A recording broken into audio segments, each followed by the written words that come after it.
आज जर आई बरोबर आली असती तर तिनं दुसरं काही घेऊन येतं नाही घेऊ, पण हे कप मात्र नक्की घेतले असते. तर रामकृष्ण हरी मंडळी, आणि माझा आनंद द्विगुणित होतो जेव्हा केवळ माझ्या व्हिडिओ आवडल्यामुळे एखादा संपूर्ण परिवार माझ्या बरोबर फोटो घेतो. मग आता थोडी थोडी भूक लागली होती, म्हणलं मग काहीतरी खावा. दिसायला तर वस्तूलाही द्याकण्या होत्या. मग सगळ्यांचं एकमत कच्ची दाबेलीवर झालं. पण खरं सांगू का, ही कच्ची दाबेली का कच्चीच जास्त लागत होती. मग पुढचा खेळ इतका जबर होता, आणि विशेष म्हणजे या खेळाच्या एंट्रीच्या आधीच या सूचना लिहिलेल्या होत्या.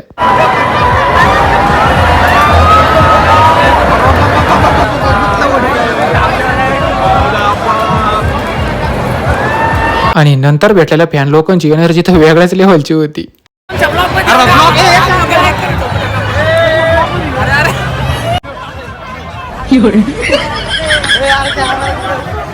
मग मी पुन्हा एकदा सेल्फी काढायच्या निमित्ताने याला पाळण्याच्या जवळ आणलं. मी एक खटीत 3 तिकीट काढली आणि म्हणलं जो बसणार नाही त्यांना तिकिटाचे सगळे पैसे द्यायचे. आणि मग काय हटत आहे पोरं.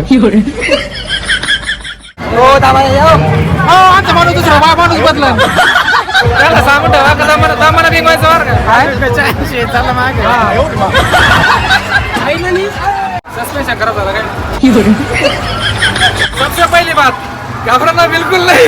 आणि आता इतक्या वेळापासून घाबरणारा मला ज्ञान पाहिजे तर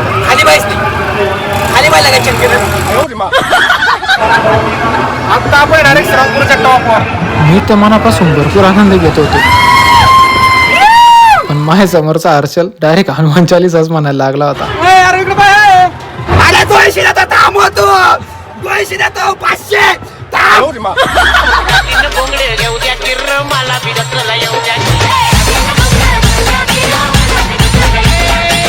आणि तिकडे बंधू यशराजनी तर कायमचा ठाम निर्णय घेऊन टाकला होता.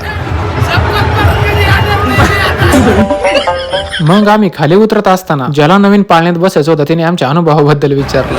चांगलं वाटतं थोडी भाड्याने पण माझ्या वाटत. सगळ्यात जास्त तुमचा गावरामपणा, गावाकडचं फिलिंग एक नंबर, सगळ्यात भारी. मग जाता जाता म्हणलं का लस्सी प्यावा. जाताना दुकानांच्या जत्रामधून चाललो होतो, आणि सगळी जत्रा फिरताना मला एक गोष्ट लय प्रकर्षानं जाणवली. सगळ्या जत्रांमध्ये फक्त महिलांचाच विचार होतो. सगळ्या महिलांचेच प्रॉब्लेम. बर बर, रामकृष्ण हरी. आम्हाला स्त्री पुरुष समानता लागत. मग म्हणलं जत्रेला आल्यासारखी काहीतरी घ्यावा. आता इंस्टाग्रामला स्टोरी टाकू का? Added new one. मग तिकडून यश गाडी काढित होता. तर म्हणलं चला, ज्यांच्यामुळे यात्रा एवढी शांततेत आणि सुव्यवस्थित चालू आहे त्या महाराष्ट्र पोलिसांचे आभार मानू. आणि भेटू मग पुढच्या लग्नाच्या ब्लॉग मध्ये. तोपर्यंत